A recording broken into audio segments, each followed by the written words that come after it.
following show is a paid program.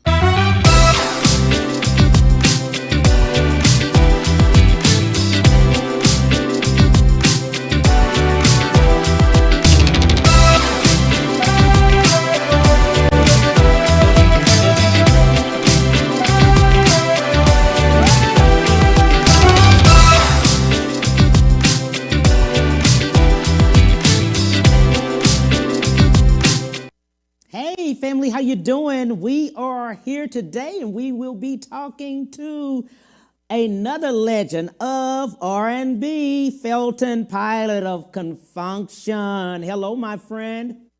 Hey, what's going on, man? Thanks you so much for having me on your show. Yes, on today, well, all this week we were just talking. I was telling you we were having legends of R&B. We had Michael Cooper on Monday, Cheryl Cooley on yesterday, and now famous Felton Pilate of Confunkshun, lead vocalist. I mean, wow, just the singing, everything. Let's talk a little bit of how you got started there. Wow. Okay. Um, I had my own band at 16. I had started my own band and we were going for a while. Um, but then the drummer in my band got bad grades, so his dad decided to pull him out. Hmm. And shortly after that, one of the other competing bands in town, a group called Project Soul that Michael Cooper was the lead of, Michael, popped up. Hey man, I heard your group broke up. Would you consider joining us? And I'm like, let me think about it. Yeah. Um, and so I mean, so at that point I joined Project Soul. That was 1970. Um, so we stayed there in the Bay Area doing talent shows, army bases, nightclubs, whatever. Um, we left Vallejo. Hold on.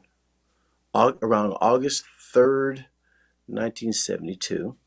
We were picked up by Stax recording artists, the Soul Children, hired us as their backup band, came in, showed up in their Greyhound bus, picked us up from Vallejo. 3 weeks later, we're standing in front of 104,000 people at the LA Coliseum doing the Wattstax Festival. Like I said, 104,000 people cutting a live album and filming a live movie at the same time.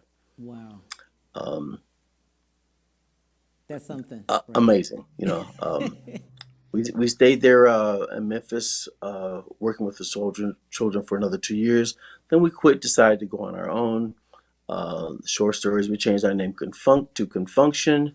Eventually got picked up by Mercury Records, and the rest, as they say, is history. Sounds good. Let's see a few of the pictures of you.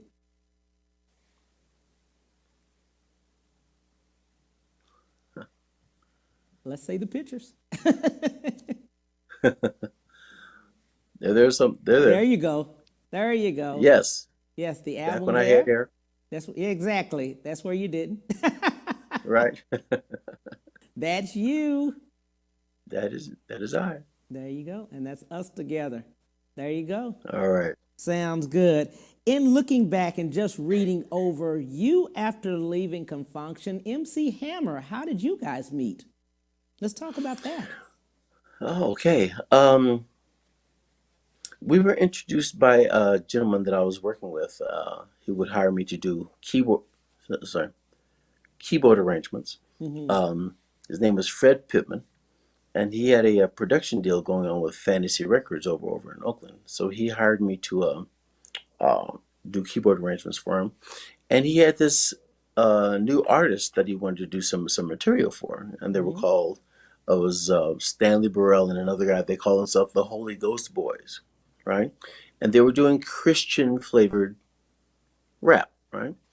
Um, so Fantasy Records had signed myself, James Early, my second engineer in my studio, and the Holy Ghost was. We were all signed to Fantasy at the same time.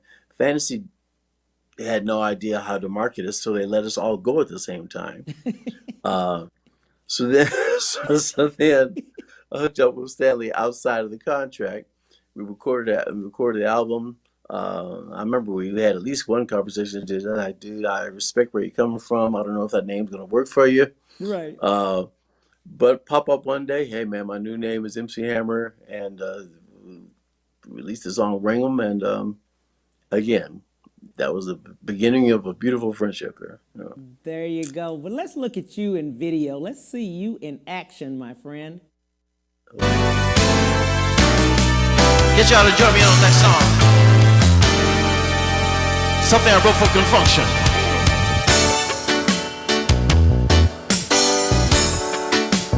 Yeah.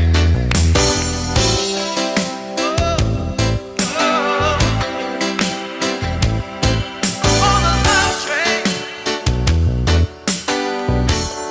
If y'all know this, put your hands together. Come on.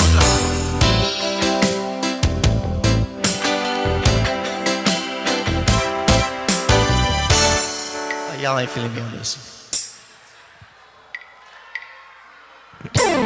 All night, can't sleep, too hurt, too weak, got to call it up.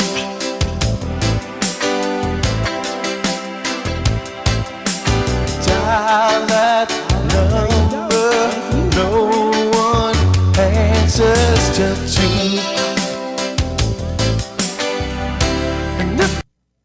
All right, Love Train. And you wrote that. Yes. Yeah, Michael Cooper and I wrote the version that you hear now, that you've grown to love, is the version that Michael and I wrote. Originally, it was a song that I'd written by myself, and Michael asked could he have a track by himself, and he came up with some Wow. the current lyrics, and I just went, no man, I'm not feeling this at all. And it took me a minute for the group to say, man, this works out a lot better. But okay. Eventually, I finally had to say, yeah, this is going to work. Wow, that's good. That's good right there. That's good. You sounded excellent. You sounded excellent, excellent, excellent. Thank you. Yeah. Yeah, it's always fun. You know, Mike sings that on stage. You know, so I don't ever get a chance to perform it. So when I get a chance to perform it by myself, it's always a lot of fun.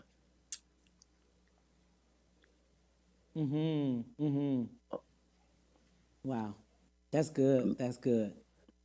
That's good. In doing so and looking at everything, just from Love Train and everything, and then MC Hammer, we were just sitting there talking about you producing and writing some of his biggest things that he had, albums that he had. Let's talk about that. Yeah. I wound up producing Hammer's first three albums. The big one, the one with "Let's Get It Started." You Can't Touch This. I'm sorry, that's Please Hammer Don't Hurt Him. And then Hammer and I wrote the entire Too Late to Quit album. So that was fun. You know, we didn't do any samples on the record at all. It was all, you know, live instruments. We even had the Earth, Wind and Fire horn section performing on Too Late to Quit. And recorded at Prince's studio. That was awesome. Kind of scary because Prince stuck it while I was in there working one day. Prince stuck his head in the studio. I'm like, what? Oh man, you know, I'm doing something wrong. I'm messing something up. I'm like, you know, nice guy. That nice guy. You know, it's a shame we've lost him, but you know, good experience. So, and like I said, I also had a chance to be Hammer's music director. So I went out with him. The first year I played keyboards. On the Too Legit to Quit tour, I played guitar.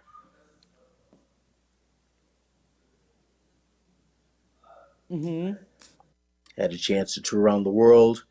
So it looks like you've won several awards along the way with yeah, Grammys and everything. Grammys, American Music Awards. My latest Grammy was actually one with Stanley Clarke. I had a chance to work with him. He had asked me to write him a song.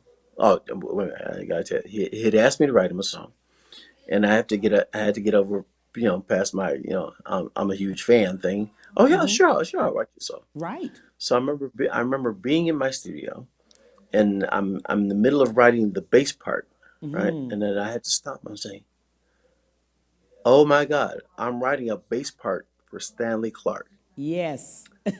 That's kind that's kind of like inviting Wolfgang Puck over for dinner. That's an out of body experience, trust me. Oh man, yeah. Uh, got a very nice compliment from Sir Stanley Clark. That's my bass part on the record. Wow. That's my bass guy. I can honestly say I've played bass on a Stanley Clark record. Yes. Like I said, I know, right? Right. That's one of, Phew. like I said, that's one of those out of body moments. Those are the ones that Man. you know you dream about, and then you're here, and you have to pinch yourself and say, "Is this me?" Uh, yeah, yeah. That is too funny. You and several Grammys along the way, but just how and we were talking about how you all had to actually record the songs. Let's talk about that. These big Okay. albums. The big one that sold over 35, 40 million copies, that entire album of Please Hammer Don't Hurt Him was recorded on a bus. We had bought $40,000 worth of equipment, including a 16-track reel to reel recorder. Right, so we're talking seriously old school. We didn't have Pro Tools or anything to help us along like that. So we had a 16 track recorder. We had a 20 channel mixing console with no automation. We had we're using a Mac SE20. You have to be seriously old school to even Right. know what I'm talking about.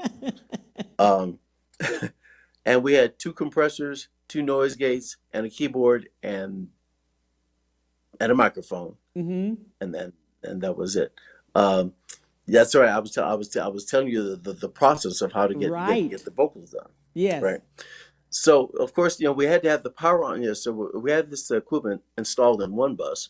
So we of course had to have the power on, but we couldn't record in there because the generator was so loud. So what we had to do was take one of the other buses and park it in the parking lot. And yeah, we did all of our recording vocals at night after the concerts that we were doing because we were actually out on tour promoting Let's Get It Started album. Right. So we would have to park two buses in the parking lot of the hotel that we're staying in, and then run cords out of the window from one bus to the other to Yes. record the microphone, and another cord so we can talk to each other through headphones. So that was the process of getting the vocals done. Of that whole, and We you did that recorded. whole entire thing. We did the entire recording on a tour bus. Wow. And we were just Yeah. laughing. I said, "You're going to have tour buses traveling when COVID, after COVID, Right. 2021 or 22, they're going to be parked beside each other. They're going to have cords running out of one window into the other, Right. Right. Right. and they're going to record that way as they're traveling on tour because they're going to say, hey, we need this album done. They've got to do it now." Got do what you need to do. Exactly. Yes, 35, 40 million copies. Wow. Yeah. Yeah. It's either the first or second biggest selling rap album ever. So that's a huge blessing to be a part of that. Major. Yeah, he traveled with a huge team, it looked like. Just a lot of people. Just seemed like they traveled. About one quarter of Oakland was on stage with us out on the tour. Each time, right? Man, it was some serious craziness, but it was one big family, Right. and a lot of fun, and that energy he would bring this on the stage with him. It was just amazing. What did you learn along the way, or what did you learn from all of that experience? Just coming from Confunkshun, then you go to MC Hammer, and just the music itself, just how it was changing. It was changing even then. Um, True. When Confunkshun was going through, for instance, in the early '80s, and yes, music was changing. There was this disco thing going on Right. that we did not adapt to. There were other groups. For instance, Cool and the Gang seemed to make that transition quite easily. We were I'm gonna say more stubborn, right? And we were going to be hold true to what we naturally did.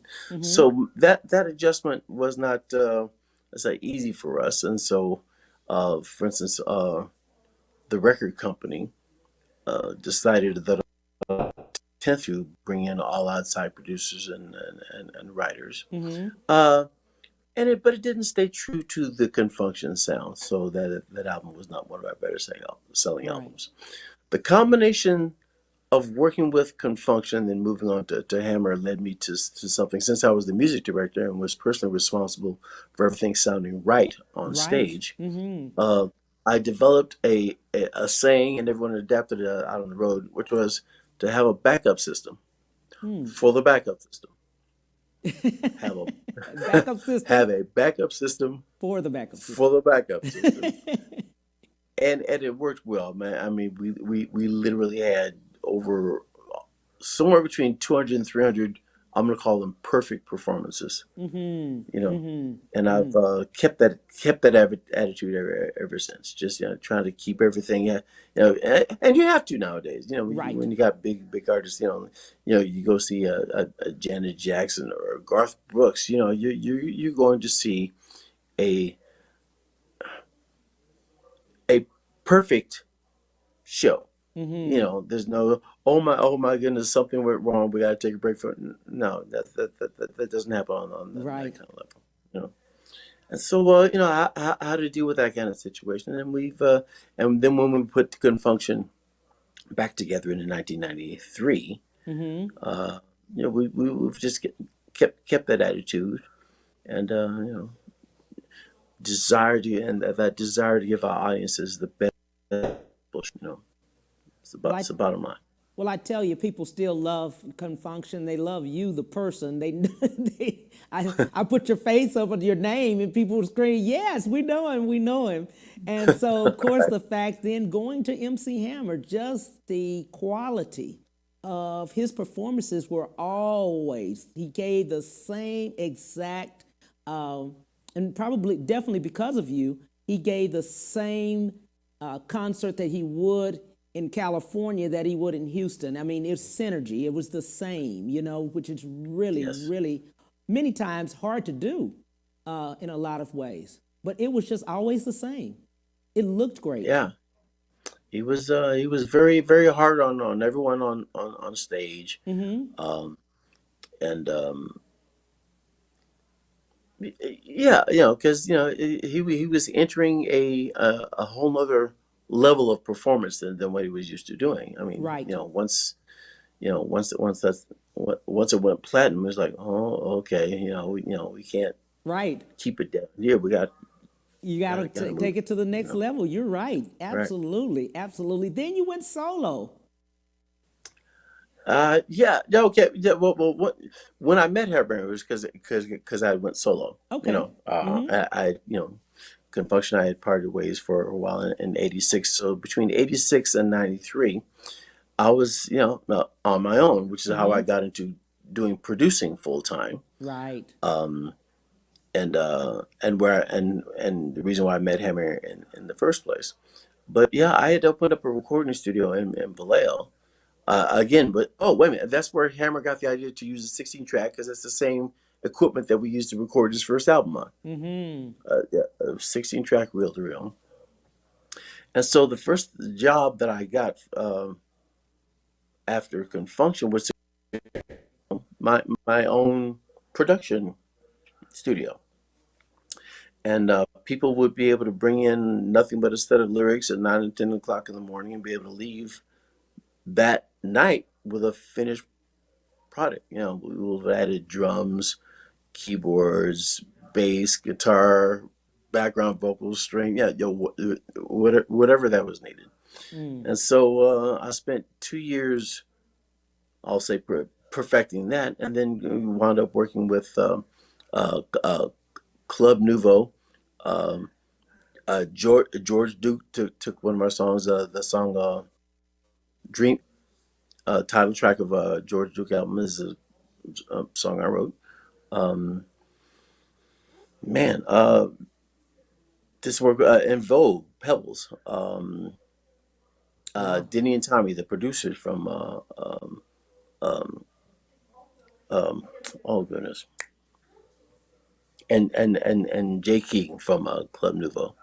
And had a chance to work with a bunch of folks, R&B artist Jesse James, local Bay Area artist Lord Gregory. It's just been one project after another. I've been very Wow. blessed. That's phenomenal. Let's do this. We're going to take a break and we'll be right back. Felton Pilate. We'll be right back to the Cam Hill Show after these messages.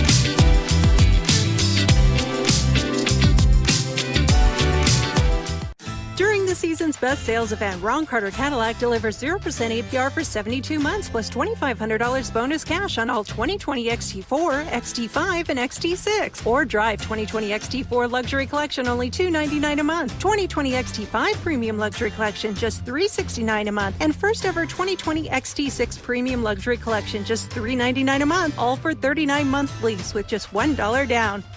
RonCarterCadillac.com.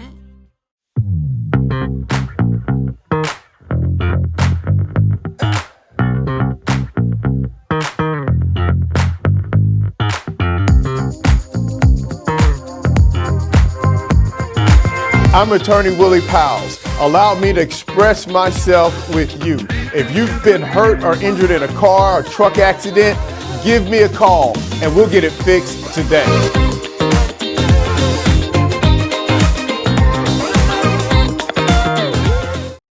When it comes to protecting yourself and your partners, all the information out there can be overwhelming. Visit our website. We are a free and confidential service striving to help you stay informed and stay notified. We are committed to a healthy Houston. Have you been injured in an 18-wheeler accident, truck accident, car accident?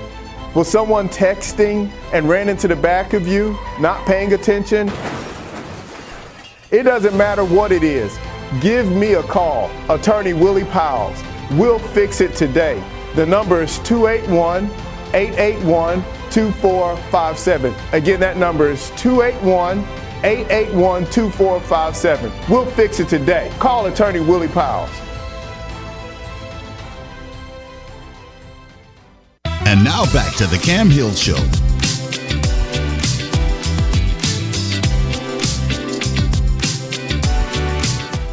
Hey, family, thanks so much for coming back with us. We are talking to Felton Pilate. We were just talking to you, Felton, about the fact that we were talking about your studio, who all you brought in, and how really what I loved about it, you can bring a track in the morning and you can come with a finished product that evening.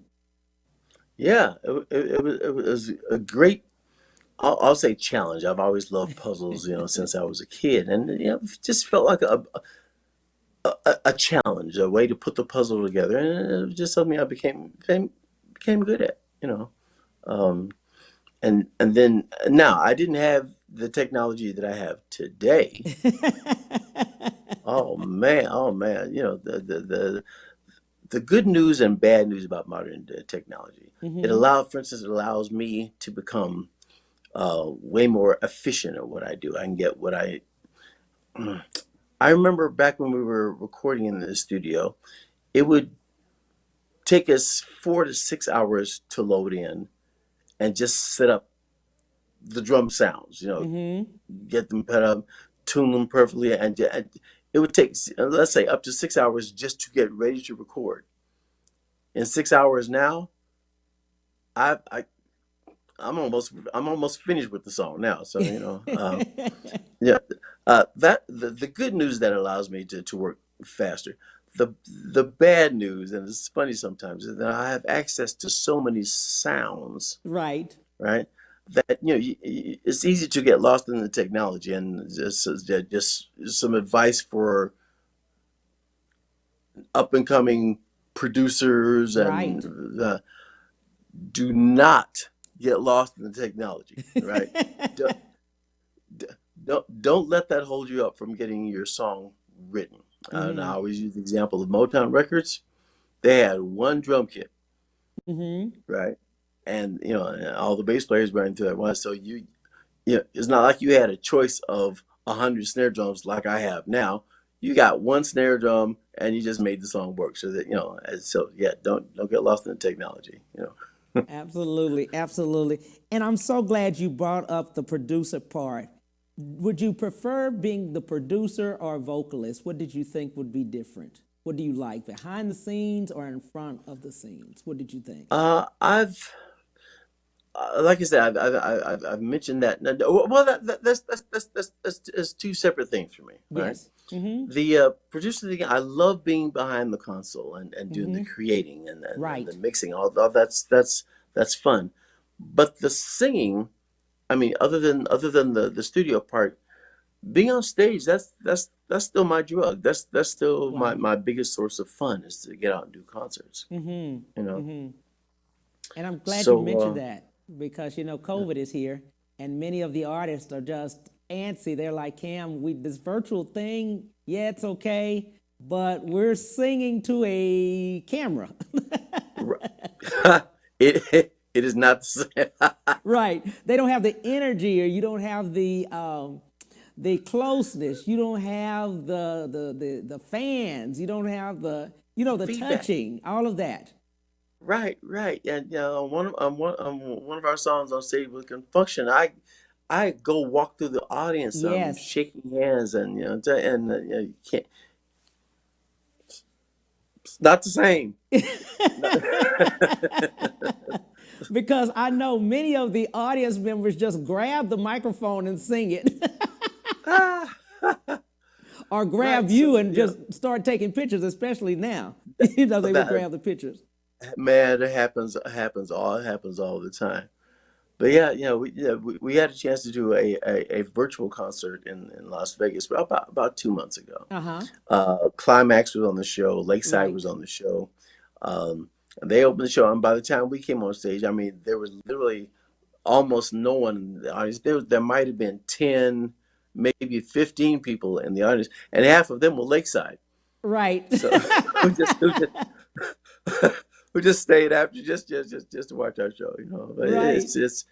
it's weird, man. I miss having an audience. I really do.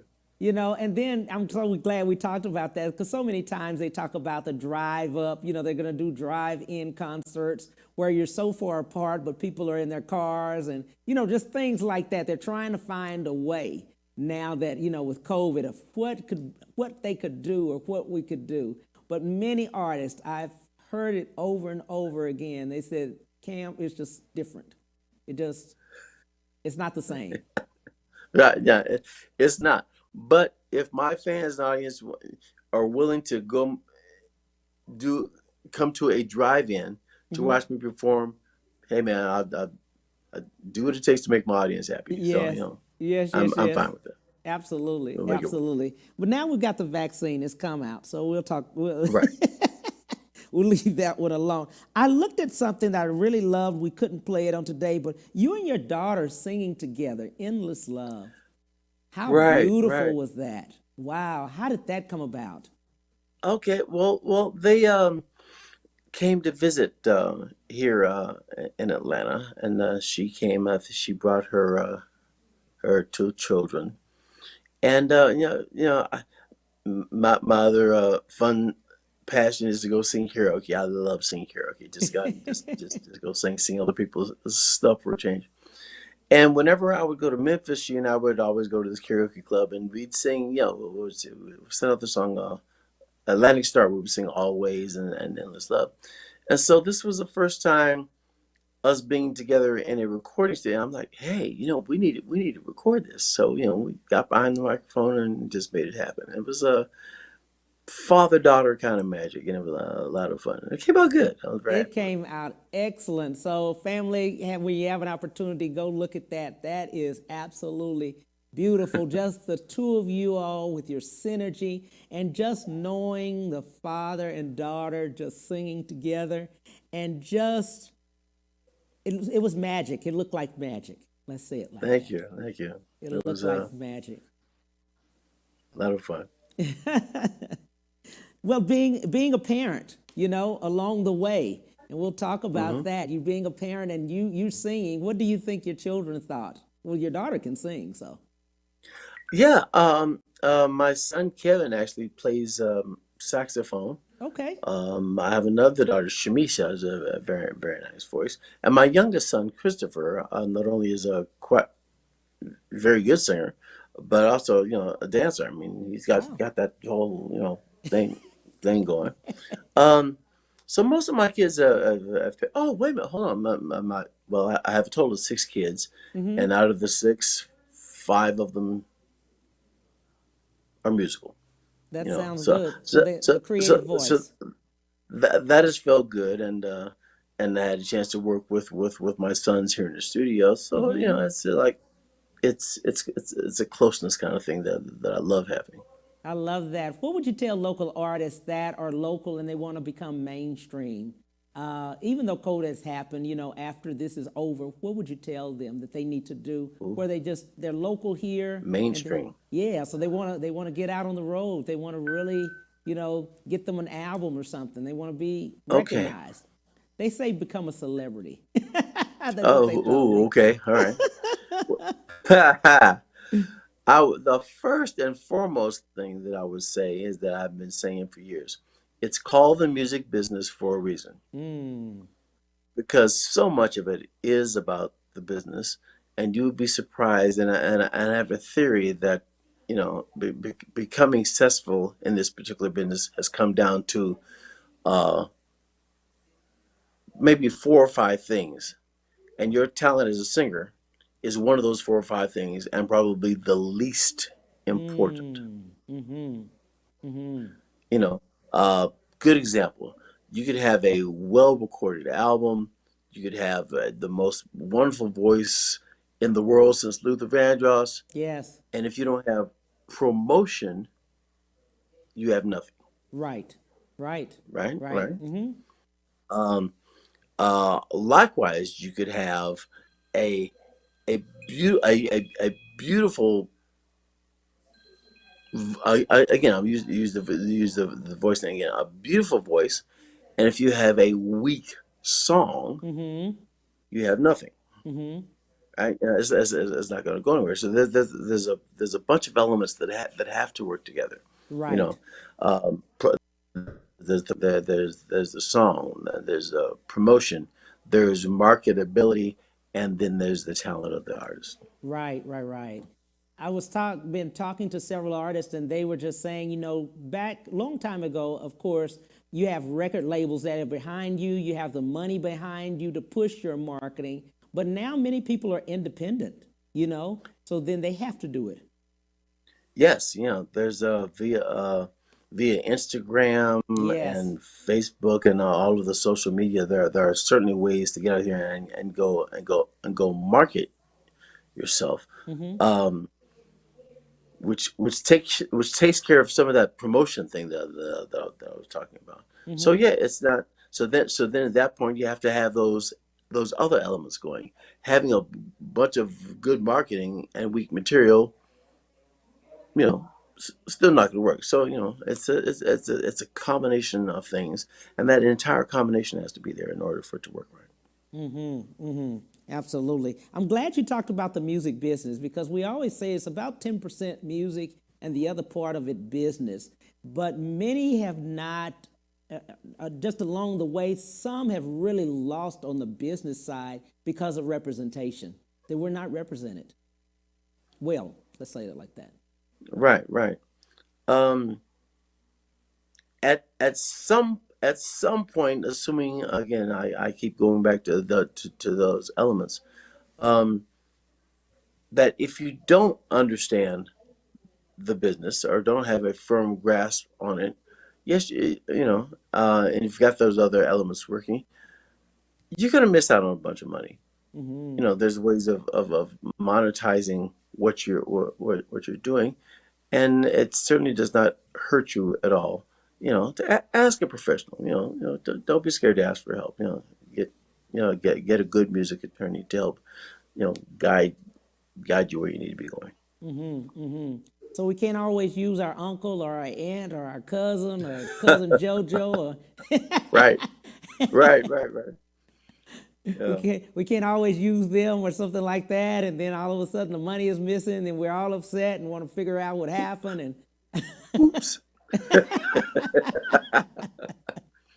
Yeah. that's funny when I hear that all the time, and I've heard a lot of those stories. One Right. guy had to actually fire his mother. Oh.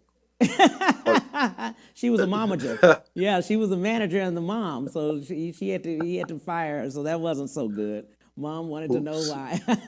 Right. Oh, that's a tougher there. Right. Yeah. As you look through, and I love what you do as a producer. Do you think that more of the artists, do you think that they should learn more of the business? Should Oh they yeah. be learning how to write or know how to write or something? Do they need to know more things? Absolutely. Absolutely. If for no other reason than, of course, the writing adds, more income to what's coming into Right. you as an artist, and to some degree gives you more control over your art. You know, um, Barbara Streisand, to my knowledge, co-wrote that one major song, was it Evergreen? But for the most part, most of her career has been singing songs that other people have written, and it just speaking for me, being able to perform something that I have written, Right. certainly adds to that emotional connection that I'm trying to write. So and again, speaking for myself, we did 10 albums for Polygram, and during every single one of those albums, I'm sitting at the recording console with the producer and the engineer going, okay, what's that do? Why'd you move that over there? Right. Explain to me. I wanted to know, and at this point, um, if I'm needed to engineer my own session, I can do it. If I need to produce my own session, I do it. And just having that all under one, I'm going to say, roof, has been extremely helpful to me. And of course, I would suggest, learn as much as you can. I'm glad you said that, especially during COVID, because many times you could write, and another young lady was talking about that, you could have a written song that maybe is not for you, but someone else says, hey, I'd like to sing that song. And then there you go, that's more income. Yes. It went on someone else's, they're singing it, but you still have, you're still getting paid, monetized for it. Yes. There's a young lady, Diane Warren. If you're familiar with who Diane Warren is, she has written songs. To the beat of the rhythm of the night, rhythm of the night. She wrote "Unbreak My Heart" for Tony Braxton. Wow.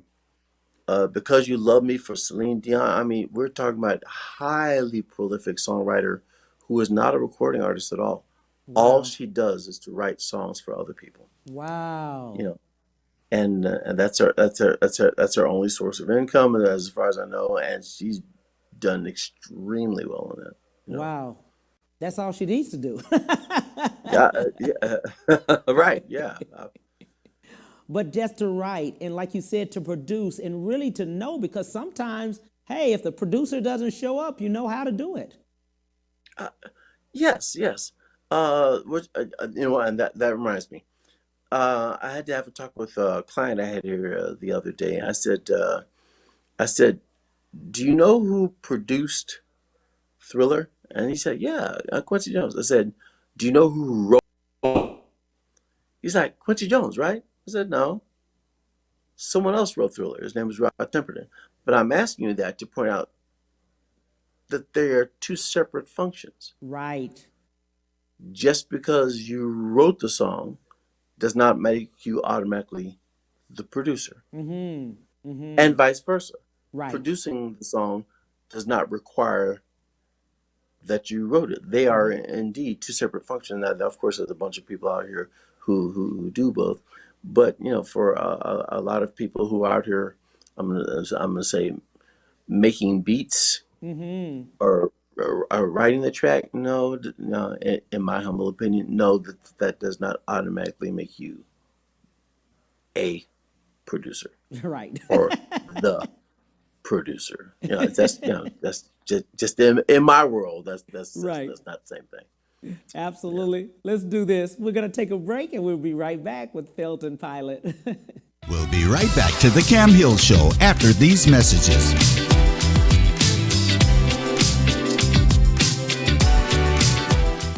During the season's best sales event, Ron Carter Cadillac delivers 0% APR for 72 months plus $2,500 bonus cash on all 2020 XT4, XT5, and XT6. Or drive 2020 XT4 Luxury Collection only $299 a month, 2020 XT5 Premium Luxury Collection just $369 a month, and first ever 2020 XT6 Premium Luxury Collection just $399 a month, all for 39-month lease with just $1 down. RonCarterCadillac.com.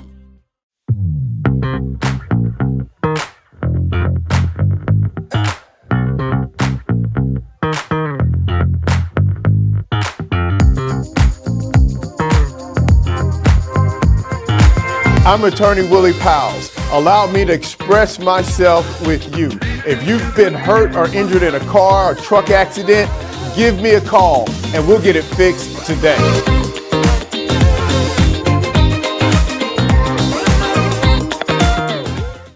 Hey, how you doing? We're back with Felton Pilate. Felton, I'm so glad we were talking about the fact of producers becoming, or just saying because they had written it, they're producers. And I've heard that over and over. It's like, wow. Right. They Right. automatically give That's, themselves that title. right. Yeah. But again, as I said before, it really is two separate functions, and It definitely is. It definitely is. Let's talk yeah. about your new single. Right. Right.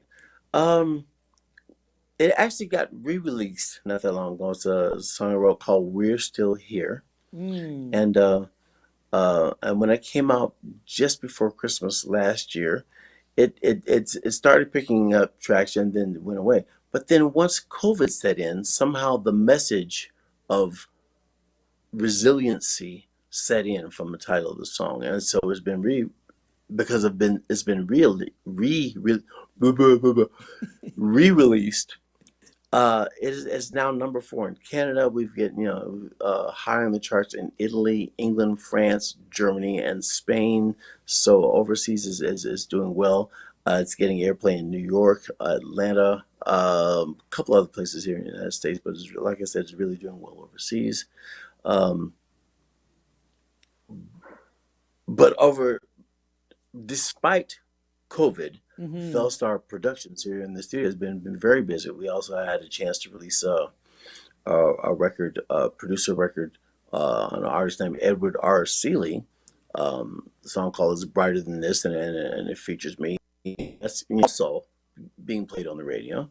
I had a chance to work with a new artist. Oh no, he's not an artist. I worked with him out on the road with Hammer. He's the lead singer of a group called Special Generation. Again, the artist and producer Edward R. Seeley up in Canada did a song featuring Kendrick Washington that I had a chance to produce for the record company. Um, You've been busy.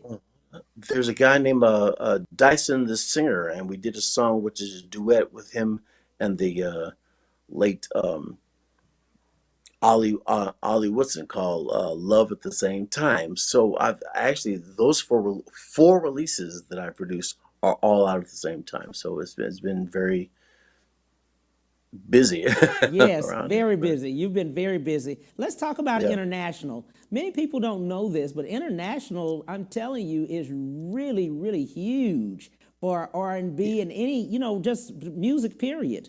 I don't know that they put a yes, really color on their type. You know what I mean? I just think they love yes, music. right, and it's nice to feel that where the someone else is embracing Yeah. what you do, and I was very happy and say happily surprised to hear that. Oh my God, I've got a top 20 song in England. Yes. Oh man, that is wonderful. So I'm certainly looking forward to doing some touring after this stuff clears up. And then the thing about it is that during COVID, I mean, people have really, because they've been home, because they've been, inside, streaming is really, really big. Right. Yeah. And there's the streaming thing, and plus the fact, and which is great, the fact that COVID is like forcing you to stay home. Then all of a sudden there's this new creativity that's going in. Right. I don't have anything to do. Why don't I sit home and record? Why don't I sit Right. home Right. and write something? And I'm glad. I'm actually glad to see that. And people have been forced to get in and learn something new. Right. A bunch of stuff I've learned over the past half a year. YouTube. I learn something new on YouTube every single day. I know, yeah, YouTube University. Right. That's what Yeah. we all Right. call it. Yeah. YouTube University. I like. Yes, we all call it YouTube University because we're all either learning something on there on a constant basis. And we Right. feel like we're getting degrees because we read so much off of it. It's so much. But the thing about it, did you have a studio before, or had you always had one there? Had you always had your studio? Uh, I've always, not always, probably since the late 70s, I've always had a way of recording something at home, Okay. in my house. Um, yeah, late 70s. I remember I had what was called an 80-8. All you old schoolers know exactly what I'm talking about. A reel-to-reel 8-track, and I would do my Confunkshun demos at home instead of going down, driving downtown. I just bought the same, basically the same equipment that we had at our rehearsal studio Right. downtown. I bought it at home so I could, sit home, and if I feel like working in my pajamas, I can, Um, but I didn't officially open a recording studio until 1986. With the ability and the intent of actually recording other people. You know, Yeah. um, Well, I tell but you, with it's COVID, it was forced. So many people were saying, they were going to Amazon and buying a lot of equipment, at different places, and they were like, since we have to stay at home, we better have a studio there. yeah, and you know what? I say all the time that everything is relative, right? Yes. Yes. I can do more on my iPhone Mm. and my iPad than I could when I was recording, when I opened up my first recording studio. I literally have more processing power and access to more tracks and everything on my iPad. There is, folks, you don't need a recording studio. You can do so much with just the technology that you're probably carrying around in your pocket right now. Right. Absolutely. Yes. Yes. Yes. Yes. You save so many people the money Yeah. Be- Yeah. because they already have it accessible. Right. Right. And yeah, I've had multiple tell me, man, yeah, I'd like to do your demo, but man, I can't get into the studio. Man, you got a cell phone? Mm-hmm. Yeah. Okay, we got a studio. There you go. There you You got go. a cell phone, some software that will cost you less than $20, and some headphones. You're off and rolling. Wow. A lot of people don't know that. You just sold them. Trust me. they're Yeah. going. They're going to look at the Yes. iPhone that they spent all the money on, an iPad that they already have. Everybody has one, Okay. probably. I'm going to say, yeah, I need to be a salesman for Apple. There you go. There you There's a go. $5 app called GarageBand that you trust me, you can do wonders with that. Wow. Wow. That's good. That's good. What would you like to tell viewers? What would you like to leave and tell people, as far as just music itself, what they can do? Because 40 million dreamers are out there that are unemployed. So I look at that, and many times they're, go into depression because they've had a dream, they put on the side, but now they're laid off. Because all that time, of course, they thought, I need to get the funding, I need money first, and then, I will do my dream. But now they've been at work 20 and 30 years or 15 years. Now they're furloughed or laid off. What would you tell them now about doing their dream? Oh, wow.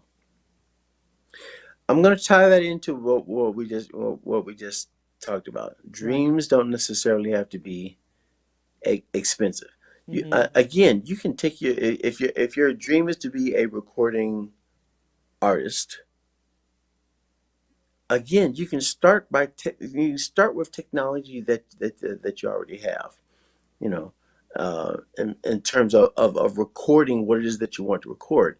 Now, if you're looking to get the inspiration for having something to record, and as a songwriter, there was something I learned a couple of months ago, and I thought it was very, very clever. And the advice was that you start with your favorite line from your favorite song, and make that your first line of your new song that you're going to create. And when you're finished recording your new song, go back and rewrite the first line. So if you just looking for some inspiration, there's I'm not sure how to address the thing of people who have had jobs and lost their income. Um, that's a really tough one for me. Uh, even literally to relate. Music has been my only income since 1972. Right? I've not been fired from a job where I have to go that. So although I can sympathize with it, Right. I can't, but the chasing your dream part, Right. the following your dream, that is literally a matter of making the commitment to do it. Right. And if COVID has given you that time, take advantage of the time. If you need inspiration, inspiration can be found in dozens of places. A game I play with some of all my first time clients here. We take 15 minutes and we create a track based on their phone number. And we literally we make up a music track based on their phone number. And I do that just to show them where inspiration can come from. Right. Right. So at this point, if you have a dream say it again, if you have a dream to chase, you probably don't have to spend any more money than you've already spent, and you have the time. So now it's just a matter of making the commitment and making Absolutely. it a priority. I think that's the key, the priority. A priority. Yeah. I love that about commitment. I love what you're saying about priority and just the commitment and all of it and consistency. I mean, you have been consistent along the way, like you said, 72. I mean, you have been in music all that time. Wow. Yes. Yeah. Huge blessing. And Yeah. and I can honestly say that a lot of that commitment came from being in Confunkshun, came from being in Project Soul. While we were in Memphis, we depended on each other. We were, since that was our only source of income. For instance, when we got paid every night, we would pool all of our money together, and and as a group, we would pay the rent on our apartments, and we would buy food. Wow. You know, and then we I think we paid ourselves a salary of like $5 a week, because if your housing was taken care of and your food was taken care of, and the only thing we have to do is rehearse and make our show better, you know, so that's how we had to make that work. But it set up a whole nother mental attitude of committedness, Right. because we were certainly committed on making that work, and we just took the steps necessary to survive to make that happen. But you just freed a lot of people. I'm going to tell you why. So many people, even family members, because of COVID and how it has affected the world. Many people just heard, just like I did, you pooled, you collaborated, you put things together, and it's more. You have more when you're together than apart. Yes, absolutely. Absolutely. And there's things that families and communities and that people can do together. And as you Yes, said, and you just said, yes, yeah, we can do this, yes, and it takes, not having that attitude, well, I have to have all this for myself. Okay, well, yeah, you feel free to have all of nothing, right. Yeah, by yourself. right. Right, Yeah. right. But pulling it together is such, man, just the unity that just tells. That's why you all are so, timeless. It's timeless. Your music is timeless. It really is. Thank you. Thank you. It really, really Thank is. you. I appreciate you so much, my friend. Where can people purchase your music? Um, I'm pretty sure it's on Spotify, iTunes. Mm-hmm. If you just look up the song "We're Still Here" by Felton Pilate, um, I'm told that it's everywhere. Yes. But just look it up and look it up by name. I personally am easy to get a hold to. I'm the only Felton Pilate in the United States. So Right. if you look up Instagram, Yes. seriously. Oh, wait a minute. I gotta tell you, I did find another Felton Pilate in Uh-huh. France. Yes. I'm like, oh man, we got the same name. And so of course I spent some time and I tracked him down, right? Uh-huh. And I wrote him an email, you know. I said, hi, I'm Felton Pilate, I'm in the United States and blah blah blah. And he responded. His response was, the Felton Pilate? Yes. The And Felton wait a minute, Pilot. and it turns out that wasn't his real name. He had just saw my name and thought it was a cool stage name, so he just adopted the name Felton Pilate as his. He wasn't trying to pass himself off as me. Right. He just picked up what he thought was a cool stage name, and figured that we would never meet. Really? Surprise! So you so you really are the only Felton Pirate in the world. Well, only one I've found so far, So Right, right, right. yeah, I appreciate you so much, my friend. Thank you for the opportunity. Man, today this interview has been perfection. I appreciate you. Also, and thank you so much for all those years that you have just given us just music, just music. thank you, and for all the fans and people who have bought the records and listened to our stuff all year. Thank you so much for the love, and I assure you that the love is coming right back at you. I appreciate you so much, my friend. Talk to you soon. That is the Felton Pilot. Talk All to you, right, buddy. All right, take on care. tomorrow, take care. On tomorrow, we will have Charlie Singleton of Cameo. We'll have him on next, 12:30, 1:30 Central Standard Time. Bye.